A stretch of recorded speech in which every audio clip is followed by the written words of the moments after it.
പാലക്കാടിന്റെ ആകാശത്ത് NDA സ്ഥാനാർത്ഥി ശോഭാ സുരേന്ദ്രൻ പാലക്കാട്ടേക്ക് വന്നുകൊണ്ടിരിക്കുന്നു. അലങ്കരിച്ച വാഹനത്തിനുള്ളിൽ ഇപ്പോൾ ശോഭാ സുരേന്ദ്രനുണ്ട്. അവർ പാലക്കാട്ടിന്റെ ഹൃദയഭൂമിയിലൂടെ യാത്ര ചെയ്ത് ഈ കൊട്ടിക്കലാശത്തിന് വേണ്ടി വന്നുകൊണ്ടിരിക്കുകയാണ്. കൊട്ടിക്കലാശം അവസാനിക്കാൻ ഇനി 10:46 മിനിറ്റ് മാത്രമേ ഉള്ളൂ. പാലക്കാടിന്റെ കൽപ്പാത്തി രഥോത്സവം പോലെ കഴക്കൂട്ടം മുകളിൽ കയറിയാണ് കളി. ഇപ്പോൾ KSRTC ബസിന്റെ മുകളിൽ നിന്നുള്ള ദൃശ്യങ്ങളാണ്. ഏതു വഴിയിലോ പോകുന്ന KSRTC ബസും പിടിച്ചു നിർത്തി കലാശക്കൊട്ടിന് അവർ വണ്ടിക്ക് മുകളിൽ കയറുന്നത് വീശുകയാണ്. ഇടതുപക്ഷ മുന്നണി സ്ഥാനാർത്ഥികളാണ് ചേട്ടന്മാരെന്ന് മനസ്സിലായി. അപ്പോ KSRTC തൊട്ട് കളിക്കരുത്. റിനു ശ്രീധർ നമുക്കൊപ്പം ചേരുന്നു. പറയൂ റിനു ശ്രീധർ, റോഡിൽ കൂടെ പോയ വണ്ടിയാണോ? അല്ല, റോഡിൽ കൂടെ പോയ വണ്ടിക്ക് മുകളിൽ കയറിയതാണോ?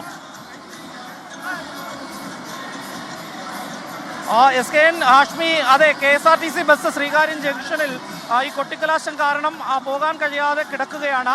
മെഡിക്കൽ കോളേജിലേക്ക് ഉൾപ്പെടെ പോകുന്ന റൂട്ട് കൂടിയാണിത്. പോലീസ് അതിനു വേണ്ടിയിട്ടുള്ള ക്രമീകരണങ്ങൾ നടത്തുന്നുണ്ട്. അല്പസമയം മുമ്പ് ഒരു ആംബുലൻസ് വന്ന് ഈ കുരുക്കിൽപ്പെടുന്ന ഒരു സാഹചര്യമുണ്ടായി. പക്ഷേ പോലീസ് ഇടപെട്ട് വാഹനങ്ങൾ നിയന്ത്രിച്ചു പോകുന്ന ഒരു സാഹചര്യം ഉണ്ടായിട്ടുണ്ട്. എന്തായാലും ഇവിടെ ശ്രീകാര്യം ജംഗ്ഷനിൽ 3 പാർട്ടിക്കും 3 മുന്നണികൾക്കും 3 ഭാഗത്തായിട്ടാണ് ഈ കൊട്ടിക്കലാശം ക്രമീകരിച്ചിട്ടുള്ളത്. അതിൽ B മുരളീധരന് മാത്രമാണ് ഈ ജംഗ്ഷനിലേക്ക് എത്തുവാൻ വേണ്ടി കഴിഞ്ഞിട്ടുള്ളത്.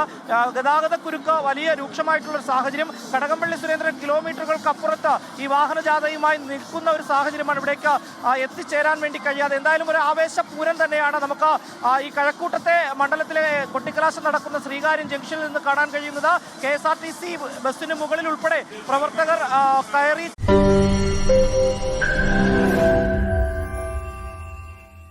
ലോകത്തെവിടെയായാലും ഏത് സമയത്തും 24 വാർത്തകളും ഓഗ്മെന്റഡ് റിയാലിറ്റി പാക്കേജുകളും എക്സ്പ്ലെയിനറുകളും വിശദമായി കാണാൻ ഞങ്ങളുടെ യൂട്യൂബ് ചാനൽ നിങ്ങൾക്ക് സബ്സ്ക്രൈബ് ചെയ്യാം.